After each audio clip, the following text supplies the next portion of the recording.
noches. Ya estamos en la lección número 12 de este curso de filosofía profesional. Para contextualizar, para no perdernos, vamos a hacer un rápido posicionamiento. ¿Dónde estamos? Empezamos con definir a la filosofía, ¿correcto? Empezamos hablando de qué es filosofar. Y dijimos que era una reflexión crítica, sistemática, holística sobre temas universales y generales. Después de definir a la filosofía, pasamos a ver las habilidades de un filósofo.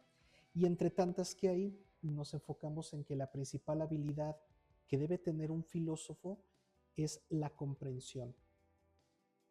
Lo que nuestros pacientes, nuestros clientes o las personas interesadas en dialogar con un filósofo, lo que esperan de nosotros es que nosotros comprendamos su situación. Entonces es muy triste ver filósofos que no comprenden. ¿Qué significa que no comprenden? Que juzgan, prejuzgan y no hacen el trabajo de comprensión que vimos en ese momento. Es un trabajo pesado, es un proceso muy largo que parte de entender el hecho, en un momento intermedio darle sentido y en un momento final, ahora sí, emitir el juicio. Es muy importante que el filósofo sea experto en juzgar, por eso la habilidad de comprender es fundamental. Pero vimos que ¿cómo puedo yo tener confianza o seguridad de que mi juicio, mi comprensión ha sido correcta? Para darle seguridad necesitamos herramientas, herramientas que vayamos usando a lo largo del proceso de la comprensión para ver que lo estemos haciendo correctamente. Y la primera herramienta que vimos fue la lógica. Tres temas en concreto que fueron los silogismos, las inferencias y las falacias, ¿correcto? Esos fueron las tres herramientas lógicas que usamos durante todo el proceso de la comprensión para tener un poco más de seguridad, más certeza en que lo hicimos de manera correcta, ¿va? Pero no nos quedamos únicamente en el tema de la lógica. El día de hoy vamos a ver otra nueva herramienta muy importante, que es una más literaria, que tiene que ver con la escritura, que es el concepto, la definición, la analogía y la metáfora. Y en eso estamos el día de hoy. Estamos todavía dentro de las herramientas filosóficas, pero ahora dentro de la parte más literaria. Perdonen que me esté distrayendo, pero me comenta Abner que ya está listo, pero no se conecta. Vamos a ver. Vamos a ver si está teniendo algún problema de conexión. Bueno, sigamos. Entonces, en eso estamos. Estamos hablando de la segunda herramienta filosófica fundamental y procedo a mostrarles las diapositivas del día de hoy, donde les voy, yo espero saquen hoy saquen un conocimiento nuevo, un conocimiento padre. Creo que el tema de hoy les va a resultar muy interesante. Bueno, entonces, ¿cuál es el primero? El primer tema que vamos a ver es el universo mental. Otra vez mi problema del Zoom, pero si no recuerdo mal, eso, así es como se hace Zoom. Muy bien. El primer tema es el universo mental. ¿Qué es un universo? Bueno, el concepto universo, ¿qué significa? Normalmente usamos la palabra universo para referirnos a todo lo que hay. Por ejemplo, el universo de los coches, pues incluye todo lo que tenga que ver con los coches. El universo de las matemáticas, con todo lo que tenga que ver con matemáticas, ¿no? Creo que es bastante sencillo de entender. Entonces, cuando hablamos de universo mental, nos referimos a todo lo que tiene que ver con la mente. Y el universo mental, me suena la frase de cada mente es un mundo. No estás tan equivocado en que es un mundo, pero no vamos para allá. Pero esa frase la retomamos más adelante. Cuando digo que un universo mental es porque quiero empezar diciéndoles qué hay dentro de nuestra mente. Y solo dos cosas. Solo hay dos cosas dentro de nuestra mente: imágenes y conceptos. Y ya. No sé si haya dudas aquí, pero me estoy atreviendo a ser muy simplista al decir que solo hay dos cosas en nuestra mente: imágenes y conceptos. Y te estarás preguntando, pero también hay ideas, también hay pensamientos. Sí, se derivan de estos dos, pero solo hay imágenes y solo hay conceptos. El sonido, en la mente no hay sonido, porque el sonido que recuerdas es una imagen. Recuerden que imagen no tiene que ver únicamente con algo visual, sino con algo que queda registrado. Entonces, un sonido también puede quedar registrado y también se le llamaría una imagen del sonido, ¿va? Entonces, en nuestra mente solo hay imágenes y conceptos. ¿Y cuál es la diferencia? Bueno, eh, dentro de nuestras imágenes está todo aquello que vimos en algún momento y que guardamos una imagen. Por ejemplo, yo voy por la calle y vi un perro, entonces queda registrada la imagen del perro. Entonces, en mi mente, si alguien dice perro, pues yo recuerdo, puedo acudir a la imagen del perro. Entonces, un día vuelvo a encontrar otro, lo comparo con la imagen que ya tengo. O sea, la imagen en realidad es muy sencillo. En la imagen está todo lo que yo registro en mi mente a través de mi percepción. ¿Va? Sencillo. Muchos de los seres vivos no humanos tienen la capacidad de imaginar, de guardar imágenes en su mente. Sin embargo, en nuestra mente hay cosas que no podemos registrar con los sentidos físicos, con nuestra percepción.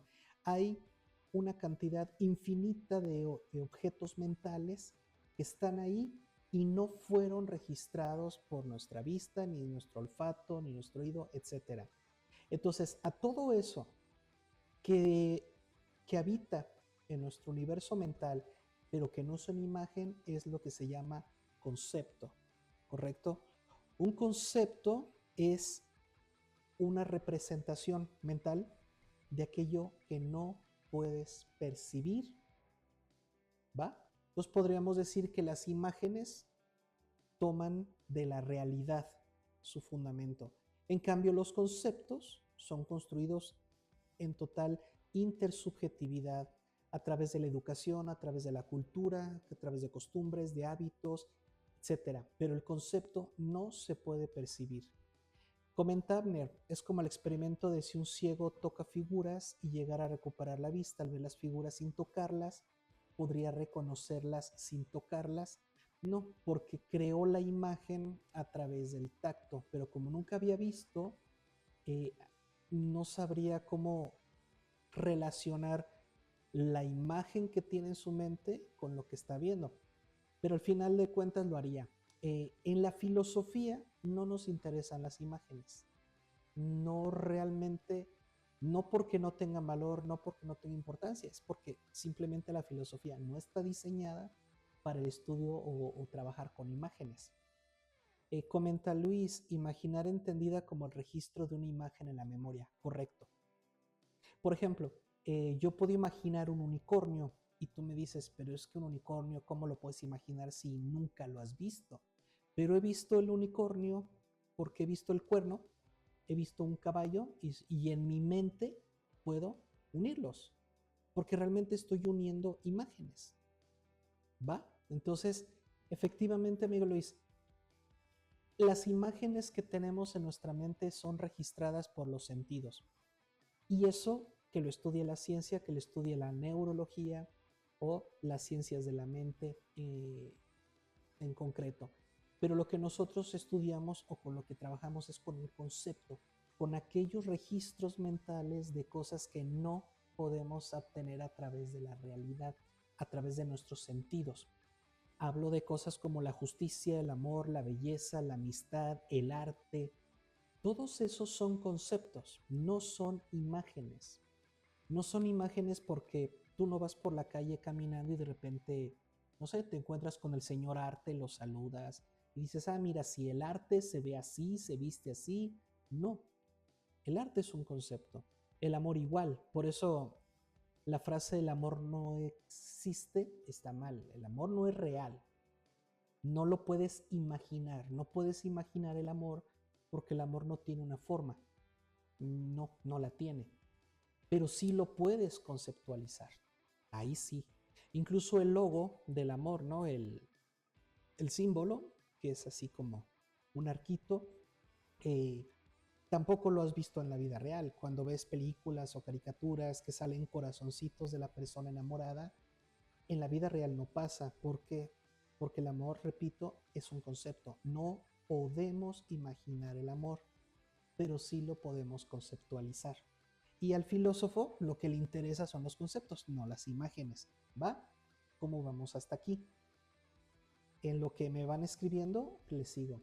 Y un concepto se compone bueno, se compone de más conceptos, porque dentro de un concepto hay más conceptos, pero los voy a dividir en dos categorías, características y atributos, ¿ok?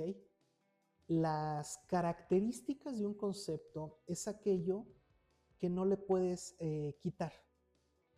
Y comenta Luis, el concepto es la relación o asociación a un objeto, no, no necesariamente un objeto o una imagen. Por ejemplo, lo que decía del amor, no puedes asociar el amor a un objeto o a una imagen.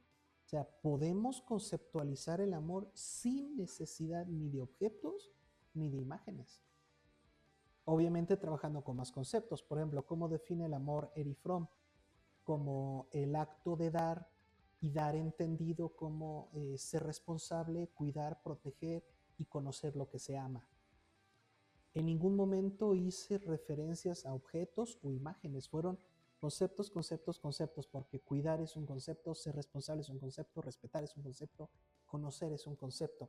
Entonces, no, una imagen, perdón, un concepto no tiene por qué ir asociado o relacionado a un objeto o imagen. Pero entiendo a lo que te refieres, Luis, porque efectivamente, de todo lo que hemos imaginado, lo podemos conceptualizar, pero no todo lo conceptualizado se puede imaginar. ¿Va? Déjenme darle acceso a nuestro amigo Harry. Benvenuto Harry, buonanotte. Allora, continuamos. Entonces, repetimos, una imagen es un registro mental de algo que vi, de algo con lo que interactué y dejó una imagen mental, ¿no? Un recuerdo. En cambio, y también mencioné que puedo crear imágenes, ¿no? Las mezclo, las combino. En mi mente puedo crear un ángel, aunque nunca haya visto uno, ¿no? Agarro la figura de un cuerpo, le pongo unas alas de ave y listo, ya dice, ya tengo la imagen de un ángel, porque eso se llama imaginación, cuando yo agarro las imágenes y las combino y las mezclo. Pero el concepto no es una imagen, no es un objeto, el concepto es todo aquello que queda registrado en mi mente, pero que no tiene una presencia real.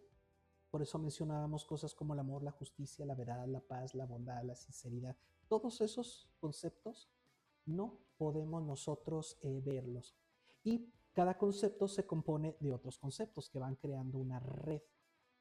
Pero los vamos a dividir en dos tipos, características y atributos. Todo concepto tiene características y tiene atributos.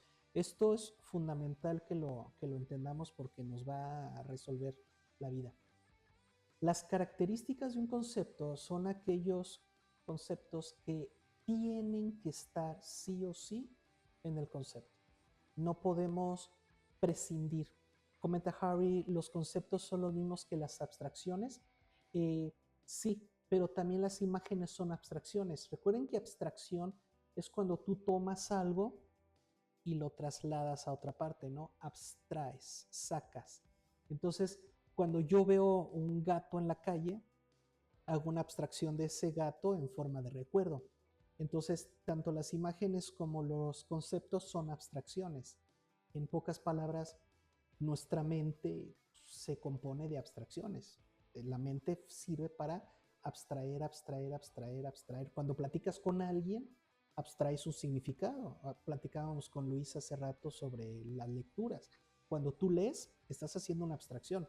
Estás sacando algo del texto y lo estás conservando en ti en forma de, puede ser en forma de imagen, puede ser en forma de concepto, ¿va? Entonces, les comentaba que las características son aquellos elementos del concepto que tienen que estar sí o sí. Si falta alguno, entonces ya estamos hablando de otra cosa, ya no es ese concepto. En cambio, los atributos son casuales, o sea, esos pueden cambiar, no importa, son flexibles. Son como las políticas de una empresa, son flexibles. Mientras que las características serían como las reglas, las normas, esas no son nada flexibles. Y les puse aquí la imagen de una taza de café porque para mí es una forma muy sencilla de entender características y atributos. Una taza de café tiene como característica, fíjense, estoy usando la palabra característica, esta pequeña asa, esta pequeña orejita, para que yo pueda servir bebidas calientes en ella y no quemarme. Si yo retiro esta orejita de la taza, ya no es taza. Llámale como quieras, pero ya no es taza. Por lo tanto, la orejita no es un atributo, es una característica. Tiene que estar ahí. ¿Va?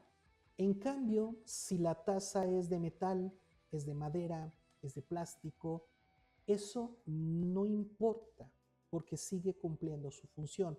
Por lo tanto, el material del que está hecho es un atributo. Mientras, claro, mientras el material cumpla. Si me dices una taza de papel, bueno, pues no es taza tampoco porque no sirve para la función de servir en ellas bebidas calientes. Por lo tanto, las características y los atributos de un concepto es fundamental que tengas discernimiento, que sepas diferenciarlos. Y esto es un gran problema para la gente que no sabe o no estudia filosofía. Confunden características con atributos del concepto. Un ejemplo muy sencillo, la gente que me habla o que viene aquí al consultorio a hablarme de problemas del amor, que de repente me dice, no es que yo sí la amé, yo sí estuve enamorado de ella. Y yo le pregunto, bueno, si tú afirmas que ya la amaste, eso significa que entonces tú sabes lo que es el amor. Entonces, ¿qué características tiene el amor? Y se bloquean. No saben contestar porque normalmente la gente les dice sí o no a lo que afirman, pero no les preguntan sobre cuáles son las características de tu concepto llamado amor. Entonces, cuando tú obligas a las personas o te obligas a ti mismo a ver realmente cuáles son las características y los atributos de tus conceptos más importantes, es cuando entonces empiezas a tener una claridad de pensamiento y estás filosofando. Un filósofo eso es lo que hace, agarra un concepto y dice, a ver, vamos a analizar qué es lo que realmente es fundamental para el concepto y qué es relativo, completamente contextual. ¿Va? Bueno, no sé cómo vayamos, espero que vayamos bien. Bueno, pasemos a la que sigue. La definición. Ah, pero antes de eso, ¿por qué les puse de fondo un océano? Una característica del concepto. Y les recuerdo que todo lo que les estoy explicando hoy no lo van a encontrar en Google, no lo van a encontrar en Internet. Todo esto es fruto pues de estar filosofando por más de 13 años. El concepto es infinito. ¿Por qué? Porque con el pasar del tiempo, con el surgimiento de nuevas generaciones, de nuevas culturas, de nuevas fenomenologías, se le van agregando o quitando ciertas características o ciertos atributos al concepto. Hay características que con el pasar del tiempo se convierten en atributos, entonces ya pueden desaparecer. Y hay otros atributos que después resulta que no deben desaparecer y forman parte de las características. Entonces, conforme va avanzando la humanidad, hay algunos conceptos que crecen, se vuelven muy grandes, tanto que es imposible que haya una persona que tenga todo el concepto en su cabeza. Repito, hay conceptos pequeñitos que sí puedes tener sin problema en tu cabeza, pero hay conceptos que son tan grandes que es imposible tenerlos en nuestra cabeza. Afortunadamente tenemos internet donde podemos guardar los conceptos. De otra manera sería imposible. Entonces, imagínate que el concepto es como un océano donde vas en tu lanchita y para donde voltees no ves tierra, solo ves más agua, más agua. Así es el concepto. El concepto no tiene fin. Aunque parezca que ya un concepto está terminado, tú no sabes si al correr de los años llegará una generación, algunos otros pensadores que le agreguen características al concepto, ¿va? Por eso les puse la imagen del océano para entender esto. El concepto es infinito. Y una definición, ¿qué es? Una definición es cuando tú tomas una parte de ese concepto. ¿Qué significa? Que eliges ciertas características y ciertos atributos. Y te estarás preguntando, ¿esa elección es arbitraria? ¿Esa elección de características y atributos es como me guste, como me nazca? No. Depende del contexto o de la situación en la que tú quieras definir. Un ejemplo, el amor es un concepto que ha ido creciendo y creciendo. Eh, el amor, por ejemplo, en Occidente no es lo mismo que el amor en Oriente. Entonces surgieron nuevas fenomenologías románticas como el poliamor, el amor libre. Ahora vemos, por ejemplo, parejas que ya no se quieren casar y eso no significa que no se amen. O parejas que ya aceptan compartir. Está el movimiento swinger, tenemos el bondage, en fin. Ahí está el amor platónico que sigue existiendo también, que es de los más clásicos. Está el filos, el eros, el ágape, más nuevas manifestaciones. Entonces el concepto del amor creció. Y si aparte le agregamos el amor de la LGTBQ+, eso todavía hace mucho más grande el concepto del amor. Pero en mi vida diaria yo no necesito tener todo el concepto del amor en mi cabeza. ¿Por qué? Porque yo como hombre heterosexual, yo necesito únicamente entender el amor que se aplica en mi persona. Por lo tanto, eso es lo que se llama una definición. Cuando agarro los elementos que yo necesito, no para definir al amor, pero sí para definir el amor de un hombre heterosexual. No sé si los estoy haciendo bolas o si estoy siendo claro, pero para definir necesitas primero entender el contexto en el cual quieres aplicar el concepto. Porque definir no es definir. Cuando tú agarras un diccionario, es una definición y por lo general es una definición ya vieja, ya arcaica. Cuando tú buscas por gusto o por tarea escolar en internet alguna definición, aguas, porque es la definición de una persona o de un grupo de personas que definieron un concepto bajo un contexto, con una intención. Sin embargo, a lo mejor esa definición a ti no te sirve porque tus intenciones o tus contextos son diferentes. Comenta Harry. Por lo tanto, un concepto puede tener varias definiciones de acuerdo al contexto. Correcto. De acuerdo al contexto y al contexto es que yo puedo definir. Lo único que no puedo hacer es agregarle características que el concepto no tenga, porque entonces no lo estoy definiendo, lo estoy aumentando y aguas con eso. Definir es tomar características, tomar atributos del concepto y entonces decir, solo me quedo con esta parte.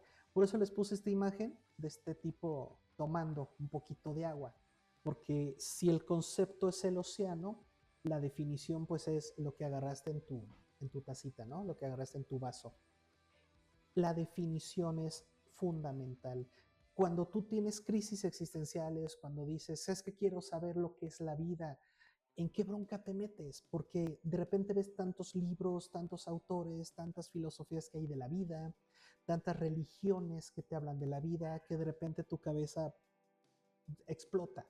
Porque dices, ¿todo eso es la vida? No. Todo eso forma parte del concepto.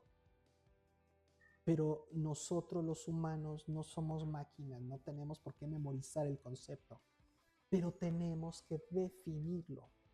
Por eso vivir es un ejercicio de definir mi vida, definir mi personalidad, definir mi forma de amar. Y obviamente, conforme va uno creciendo y va aprendiendo, va modificando esas definiciones, ¿correcto? Entonces, ¿qué podemos hacer para definir mejor, para ser unas personas que elijamos mejor las características? Estudiemos a los conceptos. Repito, quizá no los vamos a dominar todos o completamente, pero mientras más estudias, mientras más conceptos investigas, entonces mejora tus capacidades de definir. Si, por ejemplo, a mí me dices, define el amor, cuando yo solo había visto el amor de las telenovelas, pues obviamente mi definición iba a ser muy chafa, porque el amor que muestran en las telenovelas no es el concepto del amor, es en sí misma también una definición. Es como los productores, los mercadólogos, los directores de esas novelas decidieron que así iban a mostrar el amor, por lo tanto ellos lo estaban definiendo. De una manera artística, si quieres, lo estaban definiendo. Entonces, el gran error del ser humano es definir a partir de otras definiciones. Lo que tenemos que hacer es ir al concepto, no definir de otras definiciones. Comenta Harry, se tendría que comprender la esencia del concepto para saber cómo darle una definición que sea correcto.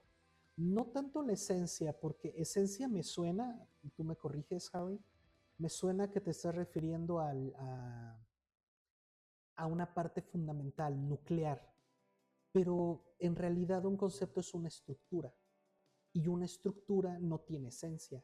Una estructura se caracteriza porque todos sus elementos están conectados, por lo tanto, no importa de dónde empieces, vas a terminar en lo mismo. Entonces, no hay como tal una esencia, no hay como que una característica que sea más importante por la que debemos de empezar. Lo que sí es bien importante es, tenemos que ir al concepto, leer, comparar definiciones o intentar ir al concepto mismo. Por eso la diferencia entre diccionario y enciclopedia era esa. El diccionario te da definiciones, la enciclopedia te daba el concepto. Entonces, cuando usamos Internet, no nos tomamos el tiempo de conceptualizar. Cuando usamos inteligencias artificiales, le decimos, define esto. Y no, lo que tenemos que hacer es conceptualizar, no simplemente pedirle una definición sin darle un contexto. Comenta Abner, la interpretación que le da, cómo lo capta la persona y cómo le da una forma. No entendí bien tu comentario, Abner, si lo puedes contextualizar, te lo agradecería. Porque como Sí, empiezas profe, con... porque por Ajá, ejemplo, ya ve que, bueno, es por ejemplo con el tema también de la comprensión lectora. Por ejemplo, si no saben comprender o leerlo correctamente, lo van a asimilar de otra forma o lo van a malinterpretar o confundirlo. cierto. Y eso que acabas de decir, malinterpretar. Cuando yo tengo un cliente, el cliente viene y me dice, oye, yo vengo a verte porque tengo este problema. Lo primero que hago es pensar, ¿sabrá lo que es un problema? ¿No? Y entonces, conforme empieza a contarme, yo estoy haciendo una lista. Obvio, esto que les digo es por experiencia, ¿eh? Esto se aprende en la práctica. Hago una lista mental de cuáles, creo yo, por experiencia, son los conceptos eh, que necesito mostrarle que no lo sabe para después mostrarle que necesite estudiarlos, ¿no? Puedo equivocarme, puedo acertar, pero debo de intuir cuáles son esos conceptos por donde le voy a llegar, ¿va? No todos los conceptos tienen que ser analizados. Y entonces, cuando escucho su situación, hago una lista mental de cuáles son los conceptos por los que le voy a llegar, cuáles son los conceptos que lo voy a poner a temblar, que le voy a demostrar que no está seguro de lo que dice, que no sabe lo que dice, porque tenemos que partir de la humildad. El paciente tiene que decir, ay, sabes que no lo sé, o sabes que no lo había pensado así. A partir de la humildad es que empieza el aprendizaje. Entonces, cuando el paciente dice, no lo sé, no lo había considerado, entonces empiezo a mostrarle un poco del concepto y a trabajar la definición. Cada paciente tiene que definir sus conceptos, ¿va? porque si no lo haces, si no defines tus conceptos fundamentales, entonces terminas heredando definiciones de otros y por lo general definiciones chafas, no fueron definiciones hechas por una comprensión y por un razonamiento.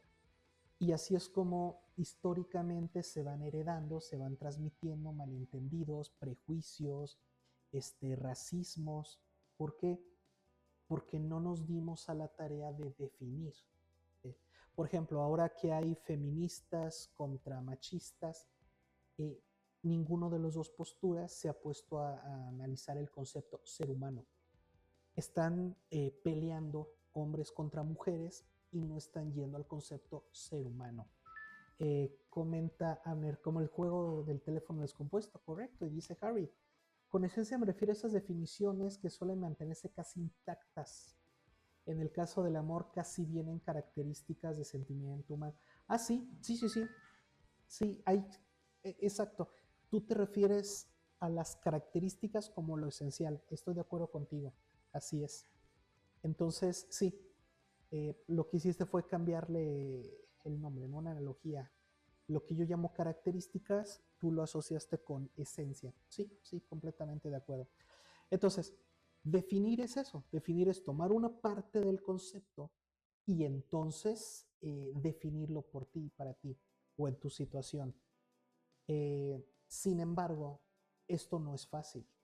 O sea, si tuviéramos ya en el cajón de la alacena los conceptos y los abres y vas sacando los elementos como si fueras a hacer un alimento, sí, está padrísimo. Pero no funciona así. Y lamentablemente en la escuela no nos están dando tampoco los conceptos grandes, a veces por tiempo, a veces por ineptitud. El caso es que salimos de la escuela con muchas definiciones y muy poca comprensión del concepto. Y con definiciones que ni siquiera son nuestras y nos confunden. ¿Qué es lo que tiene que hacer un filósofo profesional? Repito, si te quieres dedicar o no a la consultoría, eso es independiente. Pero un filósofo profesional lo que tiene que hacer es precisamente ir al concepto y entonces bajar una definición para su situación, para el momento en el que se encuentra, ¿vale? ¿Qué es el misandrismo? Creo que lo escribió mal, pero es básicamente el odio hacia el hombre y Es lo mismo que la el machismo, misoginia. pero en mujeres se podría decir. Sí, porque la misoginia es el odio hacia la mujer y el misantropismo es el odio hacia el hombre, ¿no? Ujú, el odio en relación a los hombres, lo mismo que el machismo, pues, de que denigrar al hombre por el hecho de ser hombre, pero en el Ujú. caso de las mujeres. De algunas, habrá que aclarar. Pero Sí, o sea, sí, de efectivamente, algunas efectivamente, sí, porque mucho el feminismo ya no es feminismo, es misandrismo disfrazado. Entonces, exactamente. como que porque el feminismo realmente es una definición diferente, pero se ha manchado mucho el misandrismo, entonces ya la gente lo asimila como también ya lo negativo. Y aquí este ejemplo que menciona Mer queda perfecto porque volvemos a lo mismo. Nos vemos involucrados en esta guerra de sexos y ni siquiera nos quedan claros los conceptos. A veces ni siquiera queda claro qué es machismo, qué es feminismo. Entonces, perfecto, perfecto tu ejemplo, te lo agradezco, Abner. Ahora, eh, pasemos al siguiente tema. Ya les había dicho, si puedo imaginar lo que puedo ver, ¿cómo puedo ver lo que no se puede ver? O sea, ¿cómo puedo ver un concepto si se supone que un concepto no se puede ver? ¿Por qué hago esta pregunta que parece boba o como parece, sí, absurda? Porque cuando tú trabajas con conceptos y le quieres explicar a alguien un concepto, la persona quizá no está familiarizada con los conceptos, entonces no te va a entender. A lo mejor hay personas que son muy visuales. Entonces, si tú le quieres explicar el amor a alguien que no tiene formación conceptual, no te va a entender. Y te va a decir, pues yo nunca he visto eso, yo nunca he visto a nadie así, es porque son demasiado visuales. Entonces, ¿cómo le hago para mostrar un concepto a alguien cuando se supone que no lo puedo mostrar? Y para eso existen dos herramientas literarias geniales, que son las analogías y las metáforas. A ver, ¿dónde están? Aquí. Las analogías y las metáforas. Gracias a estas figuras literarias es que nosotros podemos enseñar un concepto que se supone no se puede mostrar. Eso es importantísimo. Como filósofo tienes que volverte hábil y experto en analogías y metáforas. Ahorita que veamos las metáforas van a ver que son bien complicadas de hacer. Lamentablemente hay personas que no le dan el peso a la metáfora, no le dan importancia a la metáfora y crean metáforas express, así, al calor del momento. Y una buena metáfora debe tener como objetivo que se transmite el mensaje, que se transmite el concepto o la definición sin que se pierda el sentido.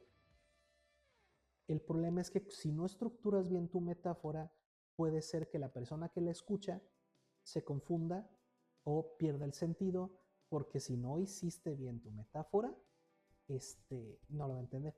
Menciona Harris si la caverna de Platón es una metáfora, claro, porque la caverna no es una caverna literal, ¿no? La caverna representa el vulgo, la vida popular, la vida común, implica la vida sin reflexión.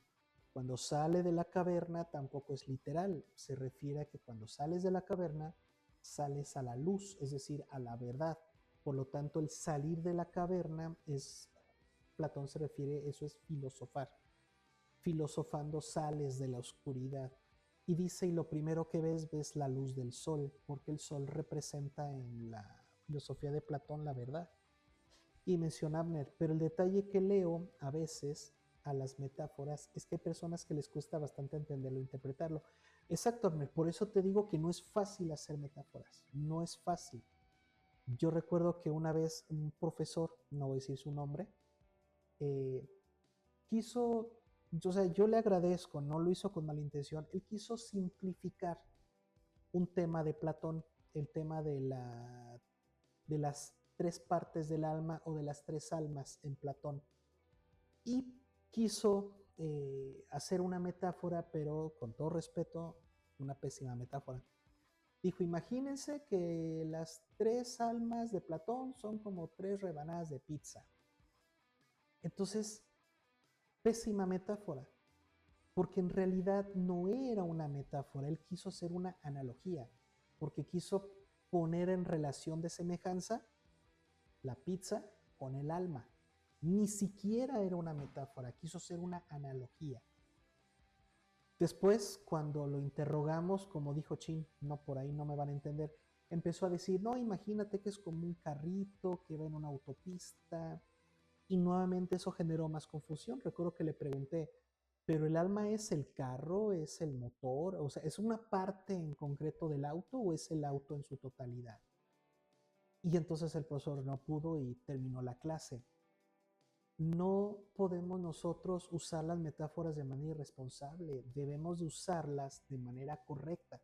Por eso el filósofo, digo, no tienes que ser un poeta ni un escritor de libros, pero sí debes de tener la capacidad literaria para escribir o hacer una buena metáfora. Comenta Abner, ¿pero qué no eran diferentes las tres partes? En la pizza sí es igual, ahí no aplica. Exacto. Si te fijas, esa analogía con la pizza no funciona. No funciona porque efectivamente en las almas de Platón hay jerarquías, hay diferencias, y en la pizza ni siquiera dijo si eran de lo mismo o eran tres pizzas distintas. Exacto. Entonces, qué bueno que se está entendiendo de esto. Es bien importante eh, entender la gran responsabilidad que tienes al usar una analogía o una metáfora. ¿Sale? Porque de otra forma, ¿cómo enseñas un concepto cuando se supone que un concepto no lo puedes mostrar? Gracias a las metáforas y a las analogías es que nosotros podemos enseñar conceptos o definiciones. Si no fuera por eso, no. ¿Por qué la caverna de Platón no es una analogía? Porque por lo general, al menos hasta donde yo sé, dos cosas. La primera, la caverna de Platón es un texto, es un diálogo largo. Y por lo general las analogías son más concretas porque es una relación uno a uno, vis a vis, ¿no? Esto le corresponde esto. Entonces, claro, al analizar la metáfora haces analogías, ¿no? Como que el sol, ¿no? Representa el saber, la caverna sí. Dentro de la metáfora encuentras las analogías. Pero la metáfora es el conjunto de todas estas analogías, no es una analogía. En cambio, decir la luz es como el saber. Ah, perfecto, eso es una analogía. Ni siquiera necesitas contarme una historia, no es necesaria una metáfora. Entendí perfectamente. El sol es, bueno, la luz es como el saber. ¿Va? Esa es una analogía. Las analogías son directas, son muy cortas. No sé si respondí tu duda, Harry. ¿Va? Harry pues tiene mucha experiencia como escritor de libros, así que este, posiblemente sea necesario que me corrijas algunas cosas, pero así es como entiendo yo analogía y metáfora. En cambio, una metáfora es más compleja porque cuentas algo, platicas algo, no creas un cuento. Los mitos son metáforas. Eh, una película es una metáfora de la vida. Recuerden cuando les conté que el gran filósofo italiano Umberto Eco escribió una gran novela llamada El nombre de la rosa, y cuando le preguntaron que cómo se inspiró, se sorprendieron cuando él les demostró que toda su obra es una metáfora de la historia de la humanidad. Lo único que hizo fue agarrar la historia de la humanidad, la convirtió en metáfora y publicó el libro. Menciona Abner, el mayor ejemplo de las metáforas podrían ser las moralejas. Sí, las moralejas y los mitos son los más grandes ejemplos, los cuentos zen, las parábolas, las paradojas. La Biblia, por ejemplo, que es uno de los libros más leídos en el planeta, pues está lleno de metáforas. Por eso es un gran problema cuando la gente muy religiosa se lo toma literal y no de manera metafórica. Y bueno, aquí les traigo algunos ejemplos, ¿no? De lo que hemos visto hasta ahorita. Eh, Aquí puse la imagen de un árbol. ¿Qué es un árbol? ¿Cuál es la imagen del árbol? Pues lo que cualquiera ve, ¿no? Un tronco, ramas, hojas, raíces, posiblemente frutos. Esa es la imagen del árbol. Si yo les digo ahorita, imagínate un árbol, se van a imaginar algo así, o un pino, o se lo van a imaginar frondoso, o un sauce. Se van a imaginar algún árbol real, algún árbol que hayan visto. No creo que se hayan imaginado la palabra o que se hayan imaginado el concepto, a menos que estuviéramos en un contexto donde así fuera necesario. ¿Cuál es el concepto? Es decir, ya no estoy hablando de la imagen, sino tengo que mostrar en el concepto lo que la imagen no puede ofrecer. Por eso aquí pongo, no es solo un organismo vegetal, histórica y culturalmente el hombre ha depositado en él significados profundos. O sea, el árbol como concepto es muy diferente del árbol como imagen. Si tú imaginas un árbol, pues sí, es un árbol. Pero si lo conceptualizas, entonces encuentras cosas bien interesantes. Por ejemplo, para muchas culturas es símbolo de vida, fertilidad, conexión, trascendencia. Para otras es memoria y al mismo tiempo proyección. Para muchos, por ejemplo, ¿qué sería de Alicia en el País de las Maravillas si no fuera por el árbol? Imagínate ese árbol donde tú quizá a su sombra te sentabas a leer. Para muchos elegían el árbol para quitarse la vida. Es decir, el concepto de árbol siempre es mucho mayor a la imagen del árbol. Pero bueno, eso es el puro concepto. Ahora vamos a imaginar un ejemplo de definición. Los nórdicos lo definieron a su manera. Lo definieron en el Yggdrasil como un fresno cósmico que sostenía los nueve mundos y conectaba lo humano con lo divino, ¿no? Si les gusta la mitología nórdica, sabrán a qué árbol me refiero, ¿no? El Yggdrasil. Para los druidas era un ser sagrado, o sea, los druidas abrazaban los árboles, oraban, rezaban al árbol, era un templo natural, era un guardián de la sabiduría, en fin. En el caso de los nórdicos, ¿qué características seleccionaban? El árbol como una conexión entre mundos. Como el árbol siembra raíces, es muy fácil tomar como concepto esa raíz como conexión con lo profundo, ¿no? Eso también lo haría Nietzsche en su libro de Así habló el Zaratustra, en la parte que se llama del árbol de la montaña. Precisamente le dice al chavo que estaba llorando que mientras más alto es el árbol, es porque más profundas son sus raíces. Por lo tanto, el ser humano más grande es quien más ha ido a sus profundidades, quien más demonios ha enfrentado, es el hombre que más crece.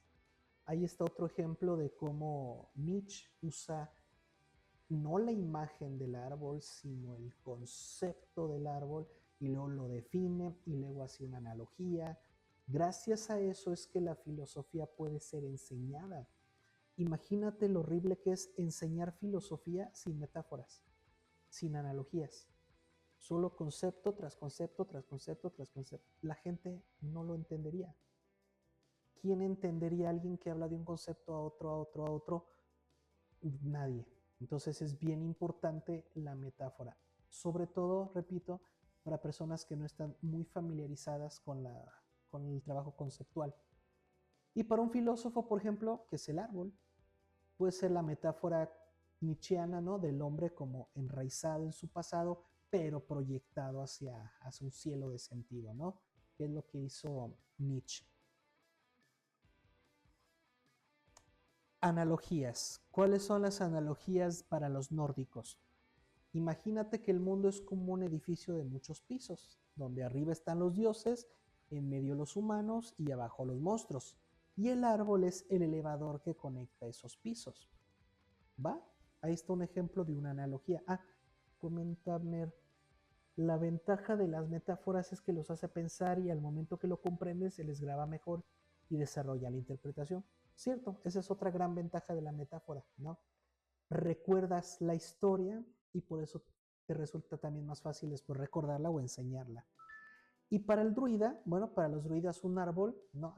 Haciendo analogías, era como una gran biblioteca, pero en lugar de libros tenía anillos, raíces y hojas, y cada parte guardaba una historia de la naturaleza y de los dioses. Esas eran analogías, no hay una historia, solo estoy haciendo una correspondencia entre cosas que el que me escucha se puede imaginar y con el mensaje que yo le quiero mostrar. Por eso aquí no sé si queda claro, estos dos ejemplos son analogías, no son metáforas, no hay una historia, no hay un cuento, no hay una narrativa, solo hay pues imagínate que esto es como esto y esto es como lo otro, ¿no? ¿Y qué sería hacer una metáfora? Para los nórdicos, que ellos dijeran el árbol es la espina dorsal del universo sin el todo. No, este está mal. Este no me gustó porque eso también es una analogía. Aquí le falta. Aquí me disculpo, esto está mal. Esas son analogías también. Falta una historia aquí. Podríamos nosotros crear historias para señalar un mensaje. Por ejemplo, si yo lo que quisiera es explicarle al niño nórdico que le debe respeto al árbol, yo debería de crear una historia, un cuento, donde el árbol sea el protagonista y donde el árbol sea una figura de importancia. De ese modo el niño nórdico entendería por qué le debe de respeto al árbol. En el caso del niño druida, pues yo le explicaría, le contaría una historia de un árbol salvando a la gente, abrazando a un pueblo, quizá un árbol que se abrió y permitió que la gente entrara y se refugiara en él, algo así. Buscaría la manera de, a modo de cuento, él entendiera el mensaje. Por eso, antes de hacer la metáfora, primero entiende el mensaje, comprende el mensaje. Por eso la importancia de ver este tema después de haber visto lo que era comprender y razonar. Primero comprende, primero razona el mensaje del concepto que quieres transmitir y entonces ahora sí va a ser más fácil hacer la metáfora. Pero si ni siquiera a ti te queda claro, pues imagínate lo difícil que va a ser que hagas una metáfora, ¿no? Te vas a hacer bolas y es horrible cuando, por ejemplo, estás dando clases y te haces bolas con tus propias metáforas. Y ya, para ir cerrando el tema de hoy, vamos a ver estos pequeños ejercicios. No son muchos, son como 5 o 6. Ahora vamos a hacer, yo te doy el concepto y te voy mostrando cómo se crea una metáfora. Aquí sí, por el tamaño de la pantalla, no escribí una metáfora grande porque no cabría, sería mucho texto, pero la hacemos en vivo. Por ejemplo, el concepto de libertad. Imagínate que a un niño, un adolescente, te pregunta qué es la libertad, ¿no? Y entonces tú dices, chin, no le puedo mostrar una imagen, no le puedo decir, ah, pues mira, ahí va la libertad, ese señor es abogado, ese señor es... No, no puedo.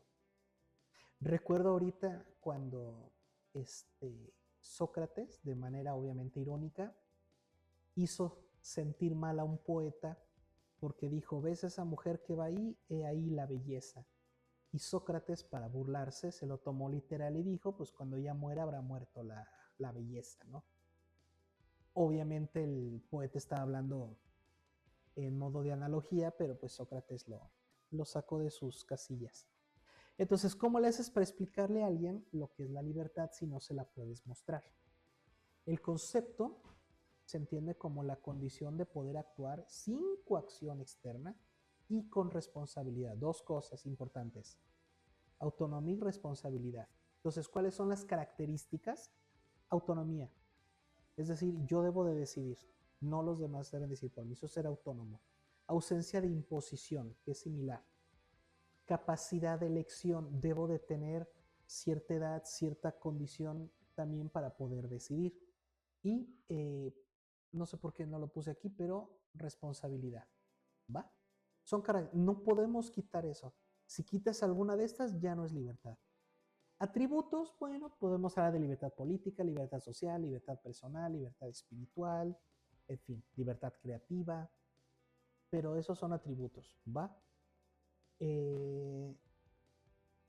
Ok.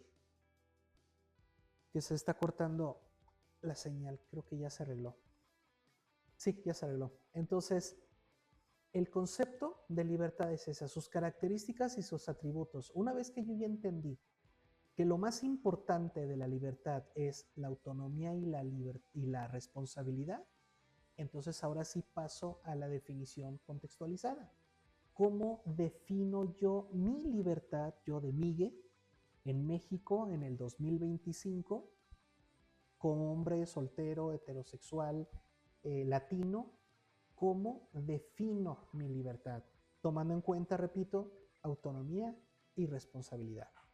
Entonces la defino como la facultad del ser humano de decidir sus actos de acuerdo con la razón y la voluntad, respetando límites. Porque una de las primeras cosas que yo defino es, para que haya libertad tiene que haber límites. La libertad requiere límites, ¿va? Así es como yo la defino. Si alguien me dice, yo la defino de otra manera, perfecto. Pero no estoy yendo en contra del concepto, no, perfecto. Porque en el concepto no se menciona que no haya límites o que los haya. Entonces, no estoy yendo en contra del concepto, perfecto. Y en modo de analogía, les puedo decir, bueno, es como un camino abierto, ¿no? Donde tú eliges para dónde, pero siempre hay límites, ¿no? No es una carretera así como el océano, sino tiene sus carriles, ¿no? Tiene su inicio, su fin, está delimitado el camino, ¿va? Es una analogía. O puedo hacer una metáfora como contar la historia de un ave, ¿no? Que extiende sus alas, vuela muy alto, pero sabe que el cielo no es infinito, sabe que por muy alto que vuele, tiene que llegar un momento en el que vuelva a bajar. Yo solía usar la metáfora del tigre, le preguntaba a mis estudiantes, un tigre enjaulado o un tigre en la jungla, perdón, que los tigres no viven en la selva. Les preguntaba, un tigre en la jungla o un tigre enjaulado, ¿son libres? Y todos decían, el tigre en la jungla es libre, el tigre enjaulado no es libre. Pero el tigre enjaulado reconoce sus límites, se pasea por la jaula, sabe cuáles son sus límites, por lo tanto Esa es su libertad. Es una libertad inferior, es una libertad que le fue retirada por el humano, sí, pero no en su totalidad. Sigue teniendo libertad. Comenta Abner, aquella ave que vivía en su valle no supo la hermosura de la inmensidad del mundo hasta que voló más alto que el horizonte y un nuevo mundo se mostró ante este. Y en ese momento empiezas perfecto, Abner. Nada más recuerda, para no perder, como este cuento tiene como objetivo mostrar la libertad, en algún momento tienes que mencionar algún límite y el reconocimiento del ave de aquel límite. Pero empiezas muy bien. Yo pienso que ahí estás hablando de una posibilidad de optimismo y de una exageración de confianza que le puede restar a su libertad. Muy bien. Vámonos con el siguiente ejercicio. El concepto de justicia. Si alguien te pregunta, oye, papá, tío, ¿qué es la justicia? Bueno, mira, el concepto así básico, el tradicional, el clásico es darle a cada quien lo que se merece, ¿no? O lo que se corresponde. ¿Cuáles son las características, como decía Harry, ¿no? Las esencias. Equidad, imparcialidad, orden social. ¿Y cuáles son los atributos? Bueno, podemos hablar de justicia legal, justicia moral, distributiva, conmutativa, va, pero sigue teniendo las mismas características. Esto de equidad lo agregué porque hace muchos siglos, para que vean cómo el concepto de justicia creció, cambió. Antes se entendía la justicia como una igualdad. Haces esto, te toca esto. Hiciste el otro, te toca el otro. Pero ahora, en los últimos años, se agregó una frase. Ya no es darle a cada quien lo que merece, ya se le agregó darle a cada quien lo que merece, pero respetando sus diferencias. Y entonces ya la justicia empezó a tomar una, una forma más equitativa, ¿va? ¿Y cómo lo defino? Por ejemplo, aquí les puse un contexto legal para no abusar del filosófico. La justicia es la explicación imparcial de la ley para resolver conflictos entre ciudadanos. ¿Este es el concepto? No, es la definición en derecho. Posiblemente yo como filósofo tenga mi propia definición, quizá el psicólogo tenga su propia definición, el administrador de empresas tenga su propia definición, siempre y cuando no, no dejemos de lado las características, no todas, pero debemos de respetar las características del concepto. Tampoco se trata de decir que estás definiendo por definir. Una analogía, bueno, como una balanza, ¿no? Que busque el equilibrio. Una metáfora es el hecho de que la justicia, no sé si lo han visto, las figuras siempre tienen los ojos vendados para mostrar que la justicia es ciega, que la justicia trabaja con el caso, no con las personas. Entonces, a partir de esta idea, yo construí una metáfora de una mujer que tiene que elegir a cuál de sus hijos premiar o a cuál de sus hijos castigar, pero siente que no puede porque los ama a los dos. Entonces, un día hace el ejercicio de vendarse los ojos y entonces de ese modo tomar una decisión justa. Es más fácil crear la metáfora cuando ya entendí, repito, el mensaje, cuando ya queda clara la definición.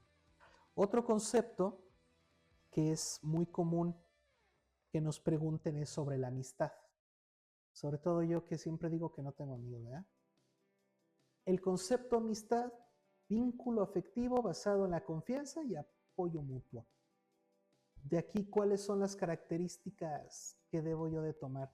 Bueno, si es un vínculo afectivo, entonces quiere decir que entra en el tema de los afectos, ¿no? Aquí está. Confianza, aquí está. Y como es apoyo mutuo, reciprocidad. Estoy tomando conceptos muy cortitos porque pues, no quería que quedara toda la diapositiva llena de texto. Pero obviamente el concepto es mucho más grande.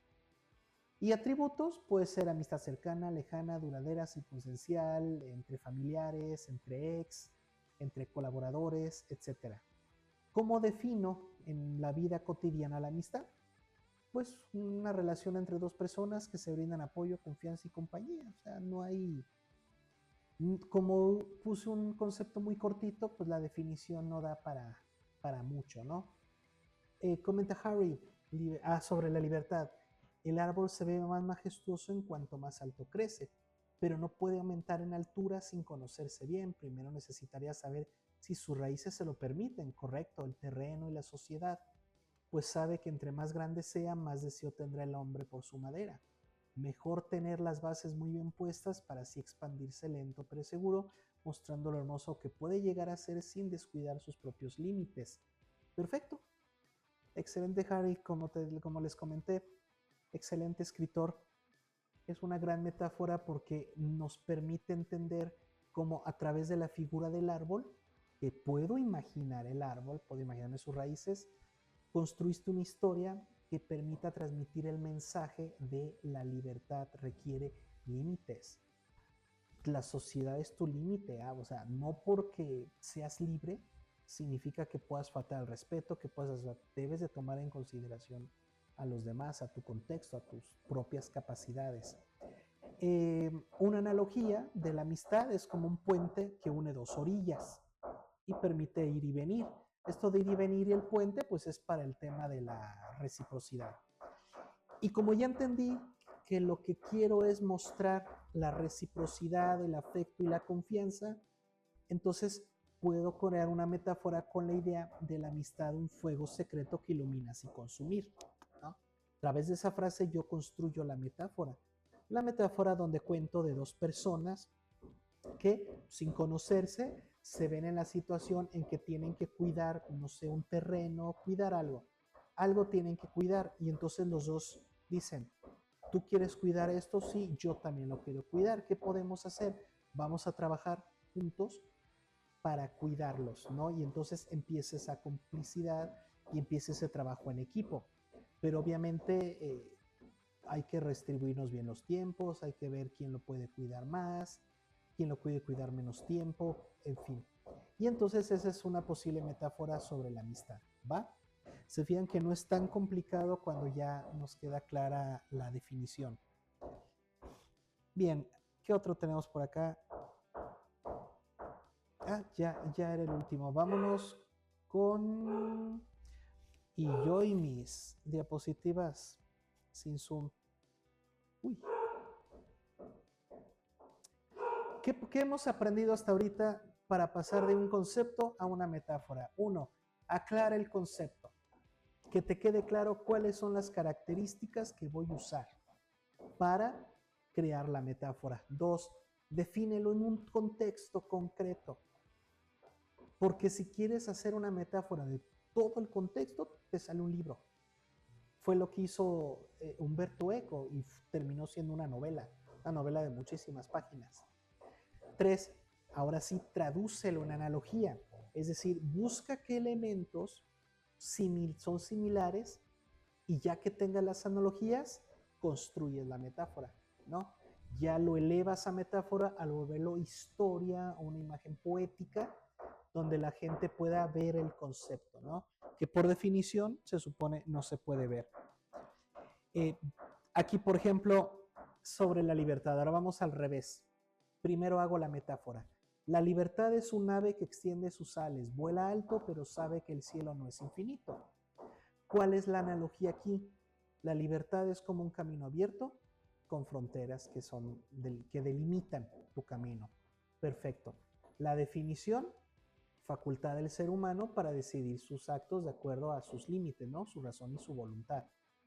Y el concepto de libertad, actuar sin coacción externa y con responsabilidad.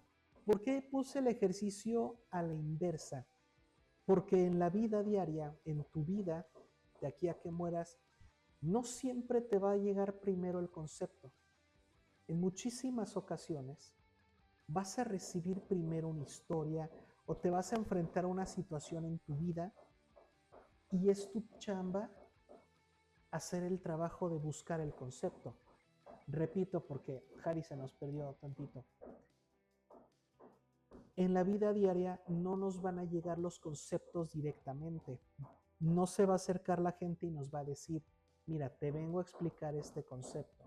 Muchos de los conceptos que yo he aprendido, y seguramente también muchos de ustedes, ha llegado primero a través de una historia. Primero puede ser que escuches una historia, que leas una novela y mientras estás leyendo la novela digas, wow, o sea, ve el mensaje. A mí me pasa que se me complica mucho terminar un libro, porque en cuanto lo empiezo a leer, mi mente ya empieza a ver lo que hay detrás, empiezo a ver metáforas, incluso cuando veo una película, también estoy viendo la película y ya estoy viendo analogías, ya estoy viendo el mensaje oculto. Recuerdo que hace poco salió una película llamada Madre. Bueno, salieron varias que se llaman Madre, por eso es medio confuso. Pero esta era con la actriz Jennifer Garner. ¿Garner? No, Jennifer Lawrence. Era con Jennifer Lawrence. Es con Jennifer Lawrence. Y cuando vi la película, me acuerdo que subí en el antiguo Twitter, es la película cristiana que más me ha gustado. Y la gente me contestó, ¿cómo se te ocurre decir que es una película cristiana si es una película de terror? Y entonces yo les dije, es que es cristiana, vuélvanla a saber. Cuando mi hermana me preguntó, vio la película y no entendió lo cristiano. No sé si quieren que les diga o se los dejo de tarea, pero busquen la película Madre con Jennifer Lawrence y es una película cristiana, pero está contada como una película. Está bien rara la película, o sea, sí está rara, sí hay elementos de terror, etcétera. Sinopsis, así es, si mal no recuerdo, está Jennifer Lawrence con su esposo, viven en una casa. El esposo tiene una oficina a la que a ella no la deja entrar, es como su despacho, y le tiene prohibido entrar. Y viven en el campo, viven solos, nadie más. Viven en el campo y de repente empiezan a ser visitados por personas que el marido invita, el marido se pásale, a pesar de que esta Jennifer no los quiere dejar entrar, ¿no? Y entonces ahí es donde las cosas se salen de control y entonces es un córrele para acá, córrele para allá, porque los visitantes empiezan a hacer maldades, ¿va?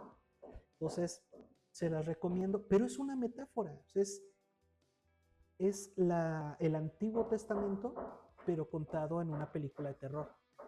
A eso me refiero cuando les digo que a tu vida no va a llegar directamente el concepto. Muchas veces lo que llega es la metáfora. Y nosotros los filósofos o los que nos queremos dedicar a la filosofía, debemos de ser hábiles en ver lo que los demás no ven.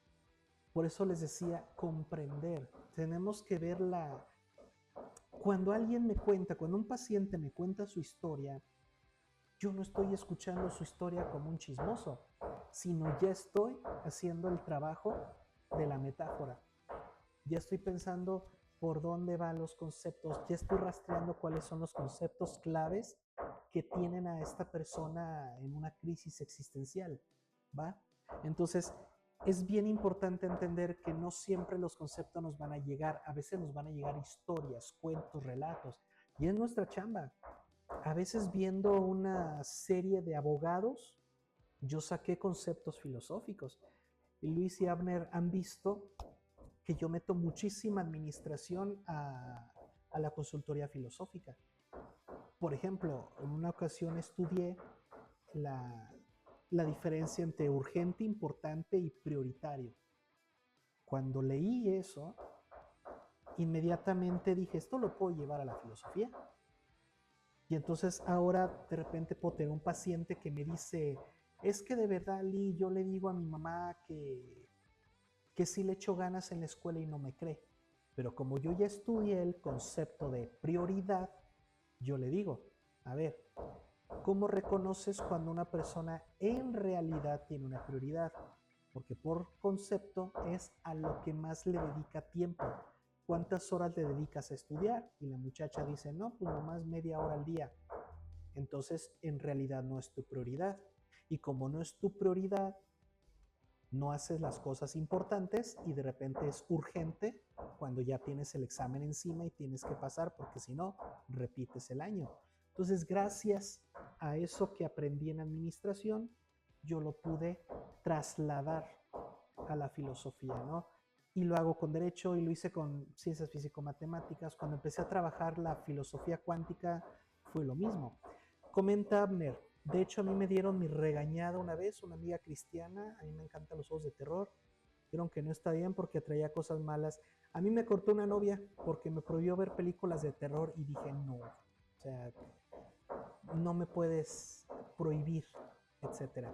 Comenta Harry, usar los conceptos de otra hora, de otras áreas es ser ecléctico. Sí, sí, exactamente, porque integras de manera holística, es bien importante. En lo ecléctico tiene que haber holismo, integras en un corpus teórico elementos de otros.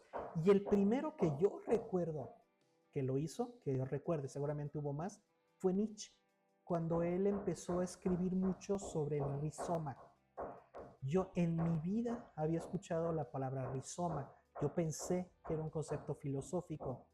Ya después me contaron mis maestros que rizoma es un concepto de la botánica, que rizoma es la raíz del pasto. Yo no sabía, hasta ese día me enteré, que el pasto tiene como característica que comparte raíces con todo el pasto. O sea, todo el pasto por debajo está conectado. Entonces, por eso cuando tú arrancabas el pasto acá, se jalaba desde allá, porque todo el pasto comparte la misma raíz. Y entonces Nietzsche tomó el concepto de rizoma, ¡pum!, y lo trajo a la filosofía para tratar de explicarnos que todo estaba conectado. Freud cuando trabajó el concepto de la mente como un aparato, el concepto aparato no formaba parte ni de la psicología ni del psicoanálisis. El aparato formaba parte de la ingeniería. ¿No? En la ingeniería sí se usaba el concepto aparato. Él tomó el concepto aparato y lo usó, porque un aparato se caracteriza porque tiene componentes. Entonces, el hecho de ver la mente como un aparato, es decir, como algo que tiene componentes, fue una genialidad. Fue una genialidad porque nos permitió entonces entender que consciente, subconsciente e inconsciente son componentes del aparato. Y como sabemos, en un aparato, cada componente tiene una función que cumplir y tiene que hacerla bien para que el aparato funcione. De la misma forma, la mente tiene cada extracto de cada estadio de la mente tiene sus funciones, sus características y tiene que cumplir con ellas. Entonces, ahí están otros dos ejemplos. Y si me das cuerda, este psicólogo que está tan de moda y que es, no me lo tomen a mal, pero es mi psicólogo favorito, ¿eh? No se me sientan mal mis amigos filósofos, pero Jordan Peterson, que soy su fan, es muy malo escribiendo libros, pero es un tipo brillante. Él usó eh, lo, ¿cómo decirlo? Bueno, es un conocimiento biológico, no es biológico, zootecnista. Él habla de las mangostas. ¿Mangostas? No, langostas, ¿no? Esas que se comen en mariscos. Yo no sabía hasta que leí su libro, me enteré que las langostas son muy territoriales y son muy agresivas. Y cuando una langosta se choca con otra, empiezan a pelear por el terreno. Lo que yo no sabía es que cuando una langosta pierde, su cerebro se modifica, o sea, literal. Su cerebro cambia el switch a perdedor y nunca más vuelve a pelear. Yo no lo sabía, cosa curiosa de las langostas. Y a partir de eso, Jordan Peterson tiene la teoría de que hay personas que tienen cerebro de langosta, que no lo vuelven a intentar, que después de ser derrotadas, que después de perder, ya no luchan, ya no lo intentan. Entonces, no quiero seguir quitándoles más el tiempo con ejemplos, pero claro que hay muchísimos ejemplos de metáforas, porque metáforas, el concepto de metáfora es pasar de un lado a otro, ¿no? Una especie de traducción. Entonces, claro que se puede pasar de una área a otra, por supuesto que sí.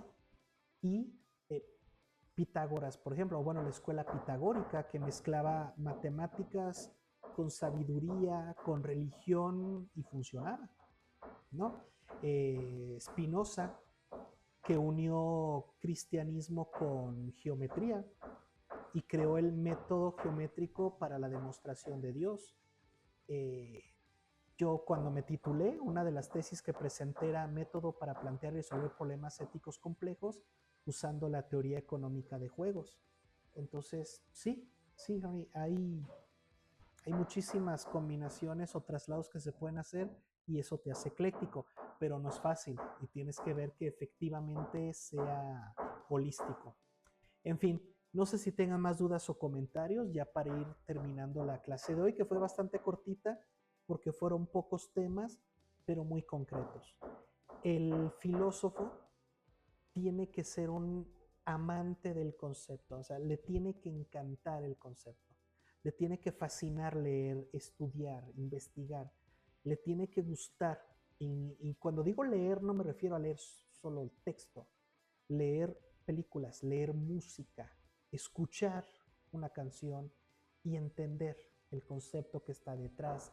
Tiene que ser, si encuentras una palabra que no habías escuchado inmediatamente, buscar su definición o las definiciones más comunes. Si tienen más definiciones, buscar más. Y sobre todo los conceptos que consideres más importantes, son los que tienes que estudiar. Por eso me caracterizo por tener muy claros mis conceptos. Cuando la gente me pregunta ciertos conceptos, los tengo muy trabajados. ¿Por qué?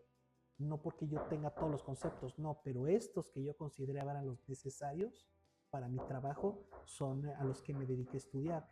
El filósofo tiene que ser muy hábil en definir, tiene que ser muy hábil en decir, a ver, estas son características, estos son atributos, ok, estos los dejo de lado. Características, ¿cuáles de estas características del concepto son las que quiero yo tomar para mi situación?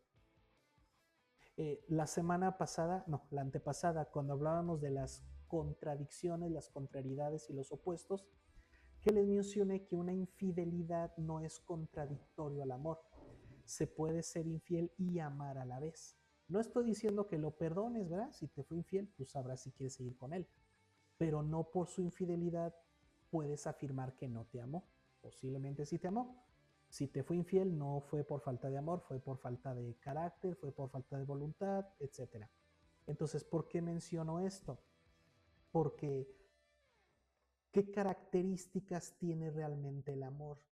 La fidelidad no es una característica del amor, es un atributo. Tarea padre que fueran fiel, pero sí se puede amar. O sea, yo conozco muchísimos casos, no me dejan mentir ustedes tampoco, de personas que sí aman, pero son débiles de carácter.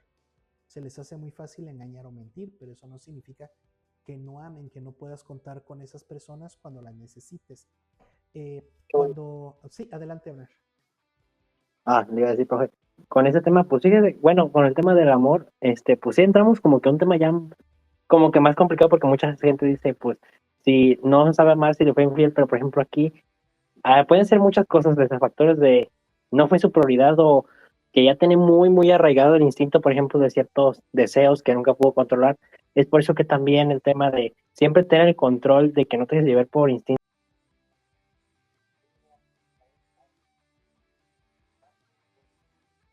Sí, pero eso no significa que no pueda amar o que no ame a alguien, ¿correcto? Simplemente pensemos en los niños o en nosotros mismos cuando fuimos niños, le fallamos muchas veces a nuestros padres, les fallamos un montón de veces, hicimos miles de travesuras, hicimos cosas que sabíamos que no teníamos que hacer. Eso no significa que no los amáramos. O nuestros padres que nos regañaban, nos castigaban, algunos hasta nos llegaron a dar cinturonazos. Eso no significa que no nos amaran. Entonces, no es contradictorio ciertas manifestaciones al acto de amar. Entonces, por eso es bien importante entender realmente cuáles son. Yo invito a mis pacientes, ahora que ya te expliqué que no es contradictorio al amor la infidelidad, ahora te invito a que reflexiones. Uno, si para ti es tolerable esa infidelidad o no, tú sabrás. Pero esta es la lección 12, porque la 10 no sé por qué tuve problemas al subirla y la 11 apenas la pensaba subir hoy. Entonces hoy espero subir la 10 y la 11. Entonces, ay, se fue. Bueno, en fin, es bien importante que el filósofo sepa manejar conceptos, porque nos movemos entre conceptos. Y manejarse o moverse entre conceptos significa poder discernir entre cuando es una característica y cuando es un atributo. Saber definir, porque tengo que definir según el contexto. Si mi paciente me dice, no, Miguel, para mí es imperdonable lo que me hizo. Entonces yo tengo que construir con él una definición de amor que deje bien claro que la fidelidad para él es una característica. Habrá quien me diga, bueno, lo puedo tolerar, un error lo comete cualquiera. Ah, perfecto. Entonces en tu definición de amor está cierta cantidad de perdón ante una infidelidad, ¿no? Romántica. En fin, ¿es una prioridad o en algunos casos y en otros términos? Exacto. Pero cada paciente tiene que generar su propia definición. Si tú te quieres dedicar o no a la filosofía profesional, si quieres dedicarte o no a la intervención, no importa, esto que te digo te va a ser de utilidad, porque todos los seres humanos nos movemos a través de conceptos y si no los sabemos definir, entonces viviremos las definiciones de los demás. Por eso muchas veces eran nuestros padres, nuestros profesores u otros adultos los que nos venían a decir lo que era el amor. Hace poco tuve una familia donde la abuela estaba muy molesta porque su hija eh, era muy liberal sexualmente, ¿no? Y salía con el novio y se besuqueaba haciendo que ya era hasta madre, ¿no?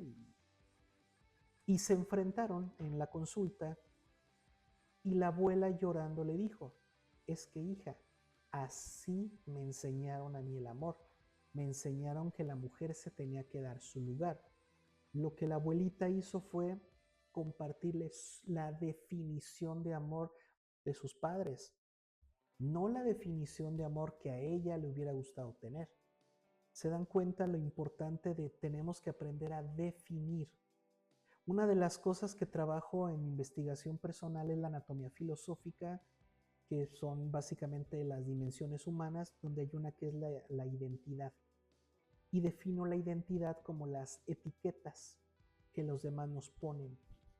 Y lamentablemente no nos definen, pero perdón, lamentablemente hay personas que creen que esas etiquetas sí te definen. Por ejemplo, si a mí yo voy por la calle y alguien me grita pelón, sí, y sigo mi camino, ni me enojo ni me molesta porque ese comentario hacia mi cabello no me define. Pero hay personas que inmediatamente se enojan, se molestan, ¿y por qué me dices? Y se lanzan a los golpes, como si esa etiqueta los definiera. Por eso es bien importante aprender a definirte y nos definimos a través de conceptos. Comentarme, pero hay dos tipos de identidad. Tres. A ver, dime cuáles son los tres tipos de identidad a los que te refieres. Ujú.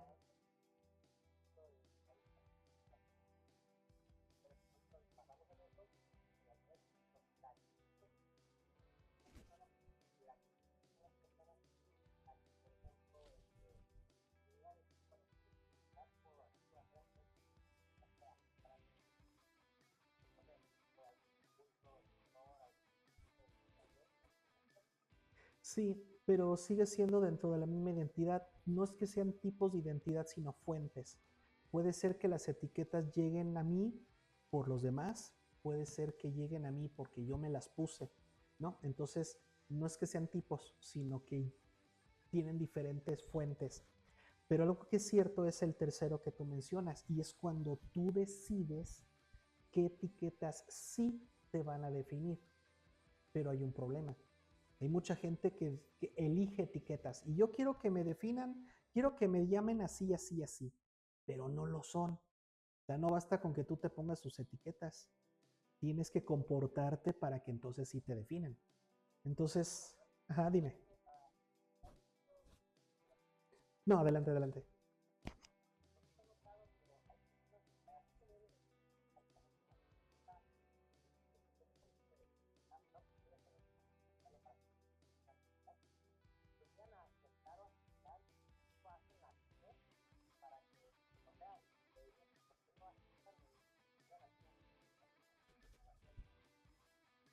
A todo lo que hemos platicado en los últimos ejercicios, porque no hay comprensión, no hay razonamiento, no hay este ejercicio de entender el concepto, eh, porque ni siquiera te das cuenta de que puedes hacer eso y mucho más.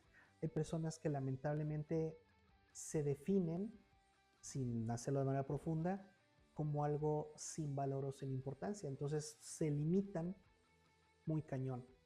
Comenta Harry que definir lo relacionado a un solo concepto, pues hay características que pueden encajar en más de un concepto, claro. Por eso otra de las cosas que vamos a ver más adelante aquí son las relaciones interconceptuales y las relaciones intraconceptuales, porque como dije desde el inicio de esta clase, todo concepto se compone de otros conceptos. Por ejemplo, el amor es cuidar, proteger, ser responsables y conocer lo que amas. Son 4 conceptos a su vez. Ahora, ¿qué es cuidar? Y cuidar tiene sus propios contextos. ¿Qué es cuidar? Es conocer la debilidad o la deficiencia de lo amado y evitar que eso lo ponga en peligro. Pero ya mencioné peligro, lo amado, proteger. ¿Se dan cuenta? Todo concepto siempre está relacionado con otros conceptos, solo que mientras forman parte del concepto se llaman características o atributos. Pero cada característica y atributo es en sí mismo un concepto. Y el filósofo tiene que ser experto en conectar. Por eso también más adelante vamos a ver otro concepto que no es originalmente filosófico, pero yo lo metí a este curso y que tampoco es de la administración, pero la administración lo uso mucho, que tampoco es de la computación y la computación lo uso mucho, y tampoco es de la ingeniería y la ingeniería lo uso. Creo que originalmente es de navegación y hablo de mapeos. Tienes que ser también muy hábil en mapeos mentales, en hacer un mapeo de, a ver, este concepto acá, acá, acá, acá, acá, y pum, llegas allá. Por ejemplo, les dije la clase pasada, la intervención filosófica está diseñada como un ejercicio filosófico para alcanzar la madurez, que parte de perdonar pasamos a la responsabilidad.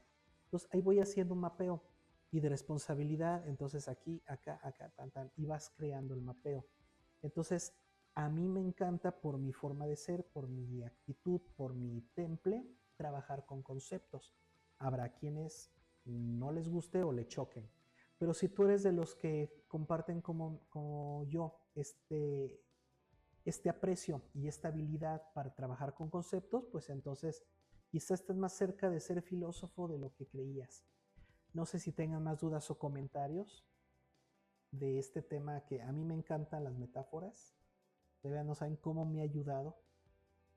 Las metáforas me ayudaron cuando era estudiante para yo entender.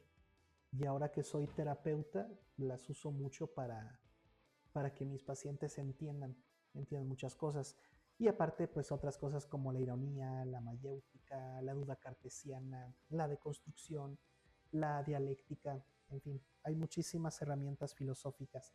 Bueno, si no hay más dudas ni comentarios, por mi parte sería todo. El sarcasmo, que también es una ironía. El sarcasmo es una variante de la ironía, ¿eh? Pero es una ironía. ¿Puedes hacer una metáfora del alma de Platón? Sí, y ni siquiera la tengo que hacer yo porque Platón la hizo. Por eso tampoco entendía mi maestro que sacó que si la pizza, que si el bochito, porque el mismo Platón tiene una metáfora, que es la de la carroza, donde dice que está un cochero con una carroza que tiene 2 caballos, un caballo blanco y un caballo negro. El caballo blanco quiere correr para allá y el caballo negro quiere correr para el otro lado, y el cochero lo que tiene que hacer es jalarle las riendas y dirigirlos y decirles se van a ir por acá. El caballo blanco representa el alma concupiscente, el alma de los deseos, que es lo que yo llamo en mi filosofía el espíritu, y el alma irascible, que es el alma de los apetitos carnales, de lo que en mi filosofía le llamo lo primitivo, lo irracional. Y el cochero representa la razón. En mi filosofía le llamo mente, solo le cambié los términos. Entonces, la mente tiene como obligación dirigir a tus deseos y dirigir a tu lado primitivo, ¿no? Y dirigirlos por el camino correcto. Entonces, ni siquiera tuve que hacer yo la metáfora porque buen Platón la hizo. Por eso repito, no sé por qué mi maestro, supongo que pensó que a lo mejor la metáfora de los caballos no la íbamos a entender, porque creo que no lo hizo con mala intención, creo que quiso facilitar las cosas. pero yo ya desde esa época ya le daba mucha importancia a la metáfora y por eso, pues sí, lo hice sufrir con todas mis dudas sobre su metáfora. Bueno, ¿algo más, chicos? El ego, el yo y el superyo, según Freud, pero con la mente es la misma metáfora. Y es otro ejemplo de cómo pasamos de una disciplina a otra, a otra y a otra. Exacto. En realidad, como dice la frase, no hay nada nuevo bajo el sol, solo es cosa de actualizar. Y lo que hizo Freud fue, yo no sé si lo hizo directamente o solo coincidió, pero podríamos hasta intuir que quizá intencionalmente leyó a Platón, se inspiró, quizá, no lo sé, pero lo que hizo fue actualizar la filosofía platónica y llevarla al área del psicoanálisis que no existía, que él creó. Por eso, cuando de repente yo pongo que estoy haciendo filosofía cuántica y mucha gente que se ríe o me mira con desconfianza, pues es que si no existe, pues hay que crearla. Pero tampoco la creo de la nada. Hay algo que me sirve de inspiración donde yo hago el trabajo de metaforizar. Pero para poder metaforizar, para poder traerme de aquí y de allá para acá, necesito entender el concepto original. Necesito entender sus características, sus atributos, porque habrá conceptos que no pueda traer de un contexto al otro, porque a lo mejor al hacerlo pierden sus características, por lo tanto ya no es ese concepto.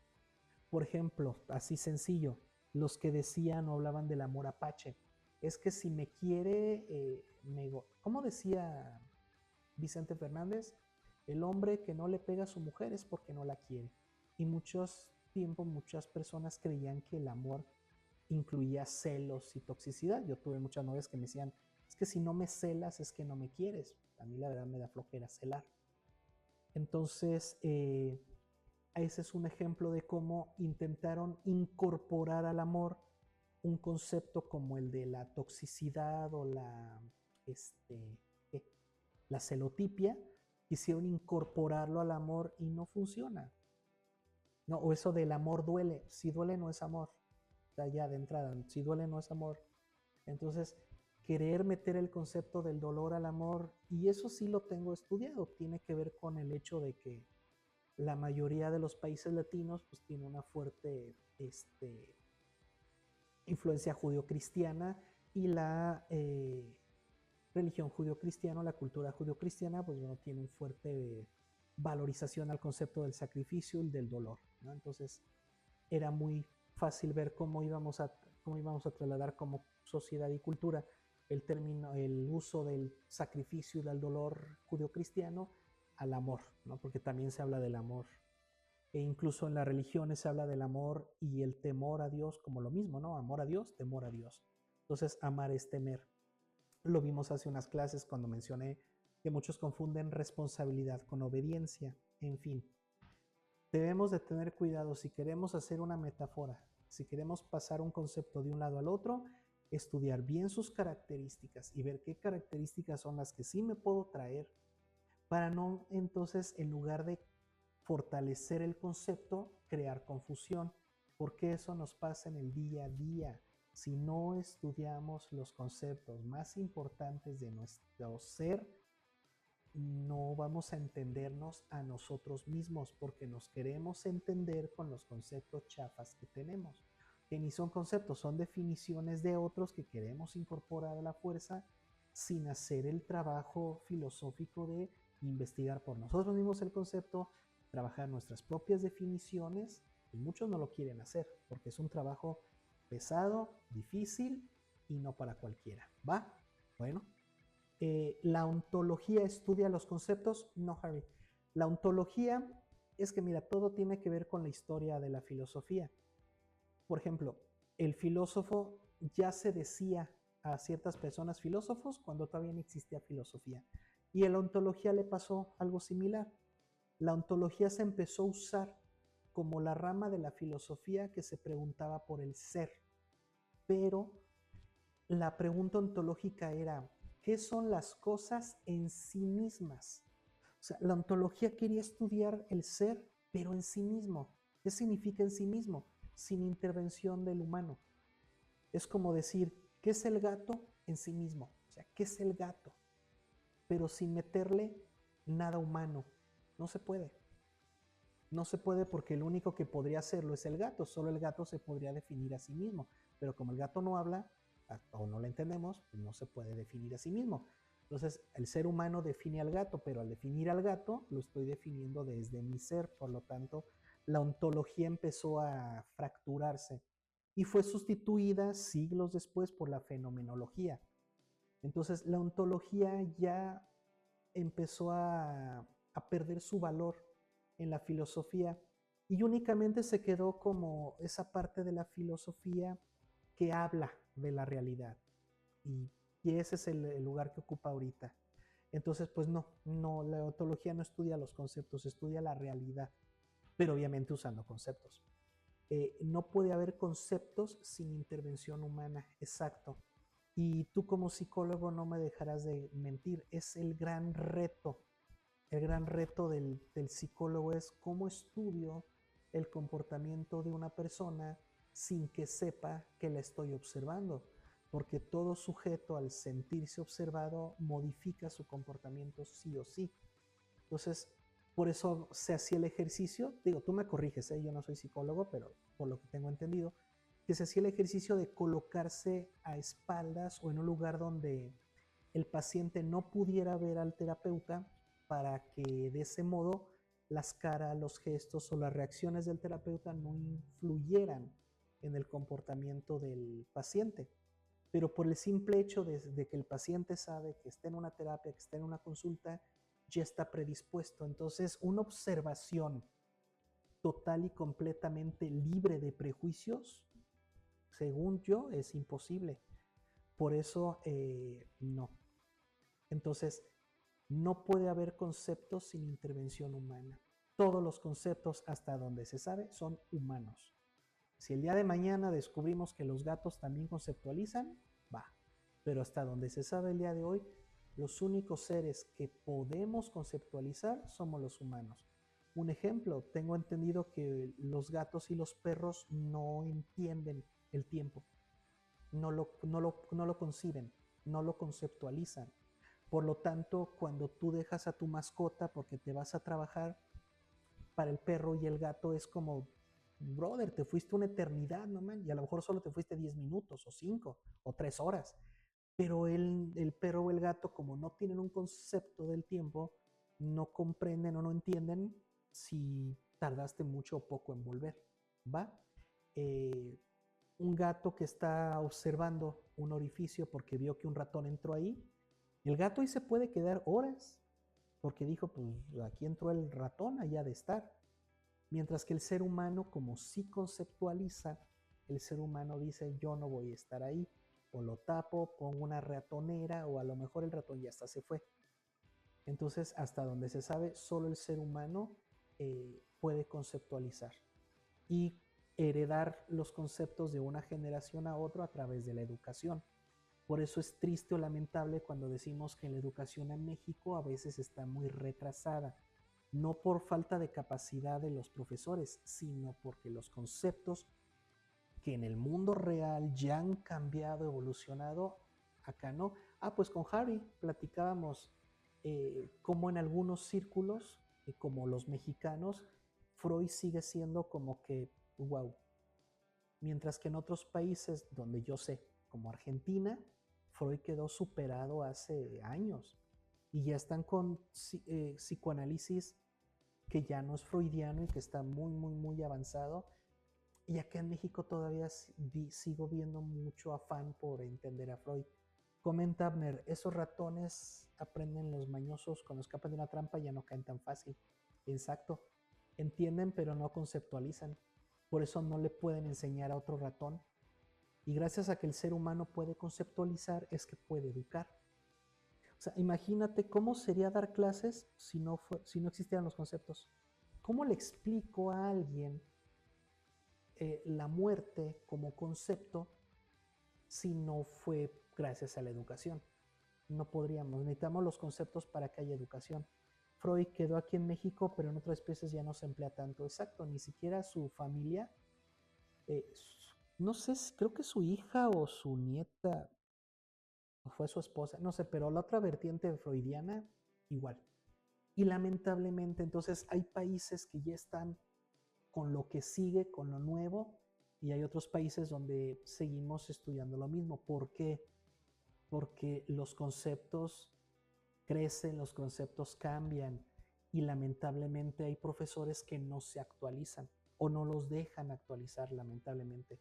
Por eso es que entendamos, sin conceptos no hay educación, sin conceptos no hay cultura, sin conceptos no hay libros, no hay arte, sin conceptos no hay filosofía, sin conceptos no hay ciencia, porque los conceptos son precisamente esa caja, ¿no? Hablando de metáforas, donde vamos guardando lo que vamos aprendiendo y lo vamos categorizando y lo vamos organizando.